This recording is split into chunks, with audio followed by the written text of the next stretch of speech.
Hello students, today we are going to start history of class 7 and the chapter is second chapter and the name of the chapter is New Kings and Kingdoms. By the 7th century AD, big landlords or warrior chiefs gained great importance in the kingdoms. The king accepted them as subordinate or samantas. These samantas collect taxes and controlled over their region. They brought gift and provided military support to their king. As these kings gained power and wealth, they declared themselves as Mahasamantas, Mahamandaleshwars, or sometimes as independent ruler. Now, let us study about some of the great kingdoms in northern India and Deccan. The first kingdom that we will study is the Rashtrakutas. Dantidurga, a Rashtrakuta chief, declared independence from his Chalukya's overlord. He performed a ritual called Hiranyagarbha with the help of Brahmins to become a Kshatriya.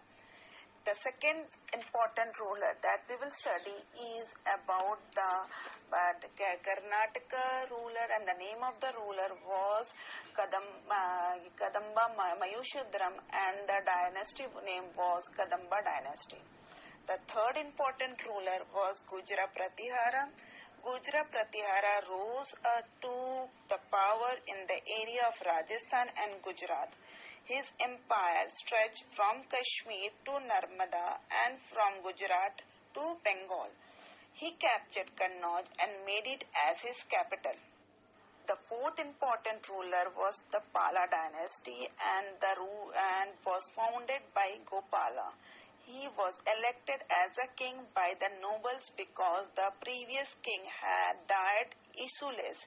His capital was Patliputra. Now let us study about the administration of these kingdoms. Many of these new kings adopted high-sounding titles such as Maharaja Dhiraj, that means overlord of king. Some was having the title of Tribhuvana Chakravarti, which means the lord of three worlds.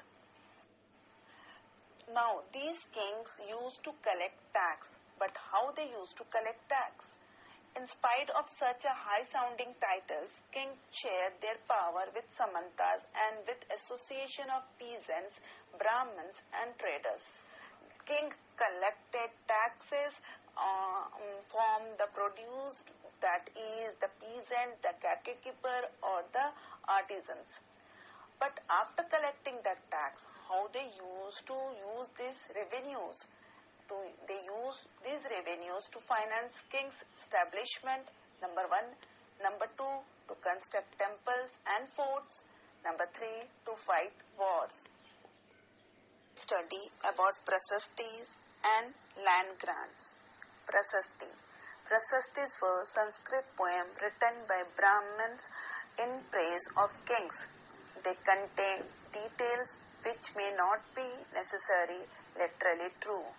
They tell us the way the ruler wanted to depict themselves. For example, as great achiever, victorious, fearless, valiant, etc. Kalahana composed his prasasti for history of kings who ruled over Kashmir. He was often critical about the ruler and their policies, unlike the prasasti which always praised them. Land grants. King often rewarded Brahmins by grant of land. These were recorded on a copper plate which were given to the people who received land. Now we will study about warfare for wealth. The ruler belonging to Gujra Pratihara, Pala, Rashtrakuta dynasty often fought for control over Kannauj. Kannauj was then a symbol of sovereignty.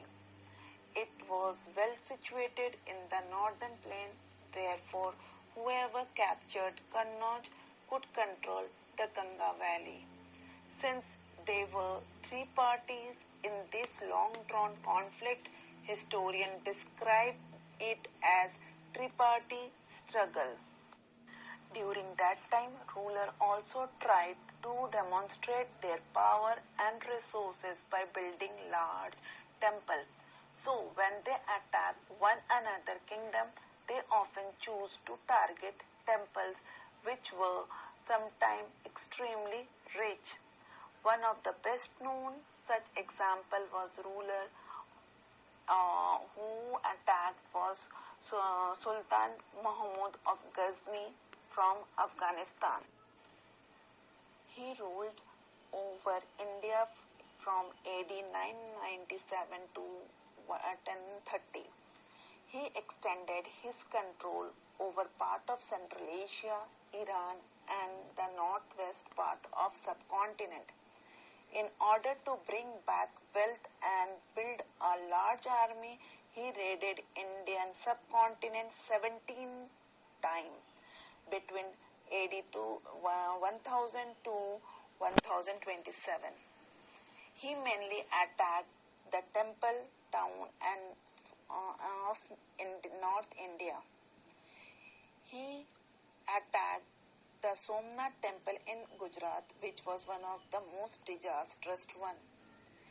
Mahmud was very interested to know about India and the condition of its people. So, in one of his attacks, he brought one of his Persian scholars known as Al-Biruni. Al-Biruni lived many years in India, learned Sanskrit and wrote an excellent book on India named Kitab-ul-Hind. Muhammad Ghori was the ruler of a small kingdom in Afghanistan. He invaded India not just to plunder its wealth but also to establish Muslim rule over India. Prithviraj was a contemporary with Ghori. In AD 1191, Prithviraj defeated Muhammad Ghori in the first battle of Tarain. But in very next year, in AD 1192, he defeated Prithviraj in second battle of Tarain. Let us study about Cholas.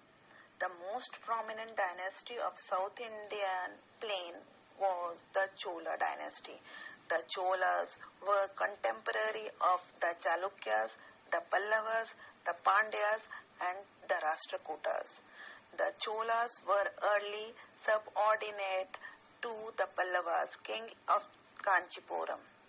Vijayalaya Chola was related to the ancient ruling family of Chola. He belonged to the Oriyur and had captured the Kaveri Delta region from Muttrayar in the mid of 9th century. Vijayalaya built the town of Thanjavur and made it the capital of his kingdom. He also built a temple of goddess Nishubhashudini there. Chola kingdom grew in size and power with the conquest of neighboring area by the successor of Vijayalaya. The Pandyas and the Pallavas, territories in the south and north, became a part of Chola kingdom. Rajaraja I, he was considered the most powerful Chola ruler. He became the king in 985 and expanded the control over most of the areas mentioned above. He recognized the administration of the empire. His son Rajendra I continued his policy and even raided the Ganga Valley, Sri Lanka, and the country of Southeast Asia, developing a navy for these expeditions. Now let us discuss about splendid temples and bronze sculptures of Cholas. Rajaraja and Rajendra built splendid temples at Thanjavur and Gangaikonda Cholapuram. There were various economic, social, cultural activities associated with Chola temples. The temple became the nuclei of settlement that grew around it. construction like bronze image. Temples receive huge land enthronement from rulers. The produce of this land went into maintaining all the specialists who worked at the or lived near the temple, such as priest, garland maker, cook, sweeper, magician, etc. Next, let us study about the agriculture irrigation under the Cholas. The Kaveri Delta was fertile for irrigation of rice. It was under the Chola that land under forest was cleaned and labeled for agriculture.